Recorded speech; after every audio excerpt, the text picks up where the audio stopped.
ಅಯೋಧ್ಯೆಯಲ್ಲಿ ಹಲವು ಮಠಾಧೀಶರು ಇದ್ದಾರೆ. ಅಲ್ಲಿ ಪ್ರಾಣ ಪ್ರತಿಷ್ಠಾಪನೆಯನ್ನ ಕಣ್ತುಂಬಿಕೊಂಡಿದ್ದಾರೆ. ಸುತ್ತೂರು ಶ್ರೀಗಳು ಕೂಡ ಭಾಗಿಯಾಗಿದ್ರು. ಪಬ್ಲಿಕ್ ಟಿವಿ ಜೊತೆಗೆ ಅವರು ಮಾತನಾಡಿದ್ದಾರೆ. ಏನು ಹಂಚಿಕೊಂಡಿದ್ದಾರೆ ಬನ್ನಿ ನೋಡೋಣ. ಆಹ್ವಾನವನ್ನ ಕೊಡಲಾಗಿತ್ತು. ಅದರಲ್ಲಿ ನಮ್ಮ ಮೈಸೂರಿನ ಪರಮ ಪೂಜ್ಯ ಶ್ರೀ ಶಿವರಾತ್ರಿ ದೇಶಿಕೇಂದ್ರ ಸ್ವಾಮೀಜಿಗಳು ನಮ್ಮ ಜೊತೆಗಿದ್ದಾರೆ. ಸುತ್ತೂರು ಶ್ರೀಗಳು. ನಮಸ್ತೆ ಬುದ್ಧಿ. ಹೇಗಿತ್ತು ಬುದ್ಧಿ ಇವತ್ತಿನ ಕಾರ್ಯಕ್ರಮ? ನೀವೆಲ್ಲ ಡೈರೆಕ್ಟರ್ ರಿಲೇ ಮಾಡಿದಿರಲ್ಲ, ಒಂದು ಅದ್ಭುತವಾದ ರೀತಿಯಲ್ಲಿ ಕಾರ್ಯಕ್ರಮ ನಡೀತು. ಮರ್ಯಾದಾ ಪುರುಷೋತ್ತಮ ಅಂತಲೇ ಶ್ರೀರಾಮನನ್ನು ಗೌರವಿಸ್ತಕ್ಕಂತಹದ್ದು. ಇಷ್ಟು ವರ್ಷಗಳು ರಾಮ ಮಂದಿರ ನಿರ್ಮಾಣ ನಿಧಾನ ಆದದ್ದಕ್ಕೂ ಅರ್ಥಪೂರ್ಣವಾಗಿ ಅತ್ಯಂತ ವೈಭವಯುತವಾಗಿ ಕಾರ್ಯಕ್ರಮ ನೆರವೇರಿದೆ. ಬಹುಶಃ ಶ್ರೀರಾಮನ ಮಂದಿರ ಮೊದಲೇ ಇದ್ದಿದ್ರೆ ಇಷ್ಟೊಂದು ರೀತಿಯಲ್ಲಿ ರಾಮ ಮಂದಿರ ನಿರ್ಮಾಣ ಆಗ್ತಿತ್ತೋ ಇಲ್ವೋ ಅಂತ ಯಾರೂ ಊಹೆ ಮಾಡಲಿಕ್ಕೆ ಸಾಧ್ಯ ಇಲ್ಲ. ಆದರೆ ಬಹುಶಃ ಎಲ್ಲ ಅಡೆತಡೆಗಳು ಬಂದ ಕಾರಣದಿಂದಾಗಿ ಇಡೀ ಭಾರತೀಯರ ಮನಸ್ಸಿನಲ್ಲಿ ಅದು ಆಗಬೇಕು ಅಂತ ಅನ್ನುವ ಹಂಬಲ ಇದ್ದದ್ರಿಂದ ಇಷ್ಟು ದೀರ್ಘಾವಧಿ ಆದರೂ ಕೂಡ ಅದು ಆಗೋದೆಲ್ಲ ಒಳ್ಳೆಯದಕ್ಕೆ ಆಗುತ್ತೆ ಅಂತ ಹೇಳೋ ಹಾಗೆ ತುಂಬ ಚೆನ್ನಾಗಾಗಿದೆ.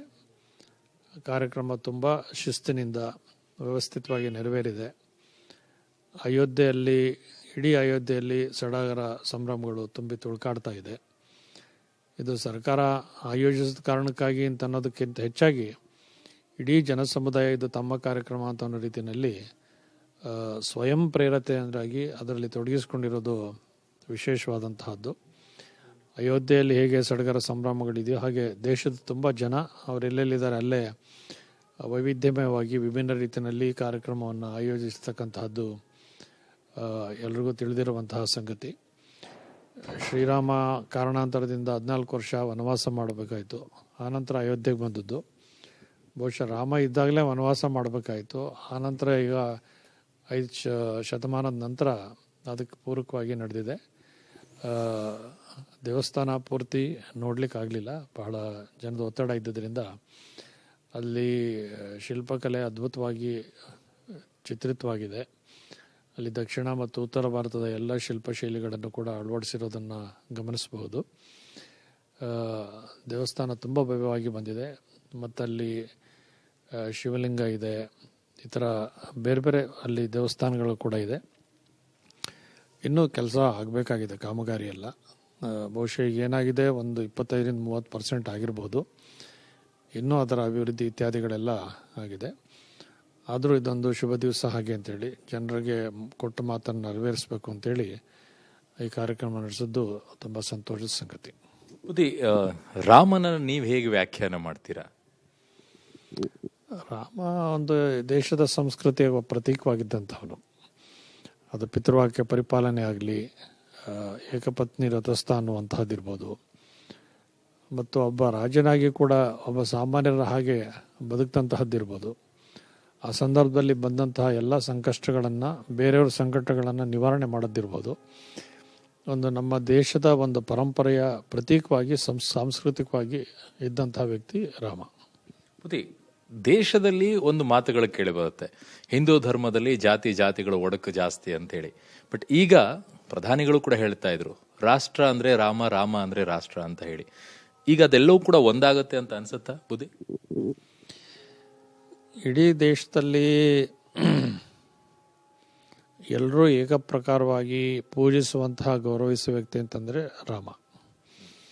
ಅಲ್ಲಿ ಒಂದು ಊರಿನಲ್ಲಿ ಊರಿನ ದೇವತೆ ಅಂತಿರುತ್ತೆ, ಮಾರಿಗುಡಿ ಅಂತಿರುತ್ತೆ, ಬೇರೆ ಬೇರೆ ಹನುಮಂತ ದೇವಸ್ಥಾನ ಇರುತ್ತೆ. ಎಲ್ಲ ಊರಲ್ಲೂ ಎಲ್ಲನೂ ಇರೋದಿಲ್ಲ. ಆದರೆ ನೀವು ಈ ದೇಶದಲ್ಲಿ ಯಾವ ಹಳ್ಳಿಗೆ ಹೋಗಿ ರಾಮ ಮಂದಿರ ಇರುತ್ತೆ.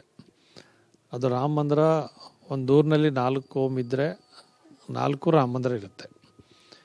ಅಲ್ಲಿ ನಿತ್ಯ ಪೂಜೆ ನಡೆಯುತ್ತೆ, ಭಜನೆ ನಡೆಯುತ್ತೆ, ಮತ್ತು ಅದೊಂದು ನ್ಯಾಯಸ್ಥಾನವಾಗಿ ಕೂಡ ಕೆಲಸ ಮಾಡಿದೆ. ಅವ್ರದ್ದೇನೇ ಪಂಚಾಯತಿ ಇದ್ರೂ ಕೂಡ, ಊರ ಪಂಚಾಯತಿ ಇರ್ಬೋದು, ಅವ್ರ ಒಂದು ಕೋಮಿನ ಪಂಚಾಯತಿ ಇರ್ಬೋದು, ರಾಮ ಮಂದಿರದಲ್ಲಿ ಮಾಡಿದ್ರೆ ಅದು ಒಂದು ರೀತಿ ಒಳ್ಳೆ ರೀತಿಯಲ್ಲಿ ನಡೆಯುತ್ತೆ ಅಂತ ಅನ್ನೋದು ನಂಬಿಕೆ ಇದೆ. ಹಾಗಾಗಿ ರಾಮನ ಹೆಸರೇ ನಮ್ಮ ಜನರನ್ನ ಒಗ್ಗೂಡಿಸೋ ಕೆಲಸವನ್ನು ಮೊದಲಿಂದ ಮಾಡ್ಕೊಂಡು ಬಂದಿದೆ. ಮುಂದೆ ಕೂಡ ಅವರು ಆಶಯ ಮಾಡ್ದಂಗೆ ಮಾಡಬೇಕದು.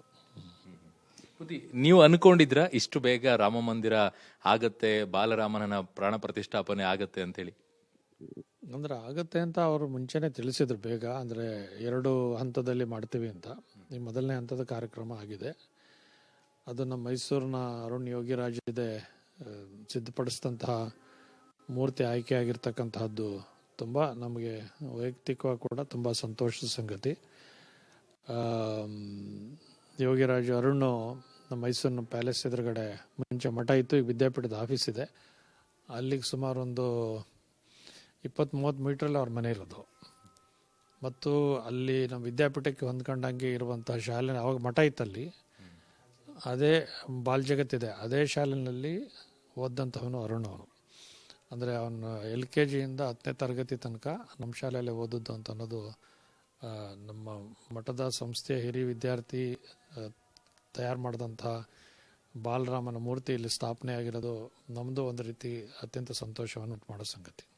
ಓಕೆ, ಕರ್ನಾಟಕದಿಂದ ಸರಿಸುಮಾರು ಬುದ್ಧಿ 50,000 ಭಕ್ತರು ಎಲ್ಲಿಗೆ ಆಗಮಿಸಿದ್ದಾರೆ ಅನ್ನೋದು ಮಾಹಿತಿ ಸಿಗ್ತಾ ಇರೋದು. ತಾವು ಏನು ಹೇಳ್ತೀರಾ ಎಲ್ಲ ಭಕ್ತರಿಗೆ? ಅಲ್ಲ, ಎಲ್ಲ ಬರ್ತಾ ಇರ್ತಿದ್ದೆ, ದೇಶದ ತುಂಬ ಎಲ್ಲ ಬರಲಿಕ್ಕೆ ಇನ್ನೆರಡು ತಿಂಗಳು ಎಲ್ಲ ಕಡೆಯಿಂದ ಬರ್ತಕ್ಕಂಥವ್ರಿಗೆಲ್ಲ ಅನುಕೂಲ ಮಾಡಿಕೊಟ್ಟಿದೆ ಅಂತ ಪ್ರಕಟಣೆ ಎಲ್ಲ ಬಂದಿದೆ. ಮತ್ತು ವಿಶೇಷವಾಗಿ ರೈಲು ಮತ್ತು ಬಸ್ಗಳನ್ನೆಲ್ಲ ವ್ಯವಸ್ಥೆ ಮಾಡಿದ್ದಾರೆ. ಜನ ಬಂದು ಸಂತೋಷ ಪಡ್ಬೋದು. ಅವ್ರಿಗೇನು ಮೋದಿಯವರೇ ಕರೆ ಕೊಟ್ಟಿದ್ರು, ಅಕಸ್ಮಾತ್ ಅವ್ರು ಹಂಗೆ ಕೊಟ್ಟಿಲ್ಲ ಅಂದರೆ ಇವತ್ತು ಇಲ್ಲಿ ತುಂಬ ಜನಸಂದಣಿ ಇರಲಿಕ್ಕೂ ಅವಕಾಶಗಳಿರ್ತಿತ್ತು. ಮತ್ತು ಇತ್ತೀಚೆಗೆ ಕೇಂದ್ರ ಸಚಿವರೊಬ್ಬರು ಸಿಕ್ಕಿದ್ರು, ಯಾವಾಗ ಬರ್ತೀರಿ ಅಂತಂದ್ವಿ.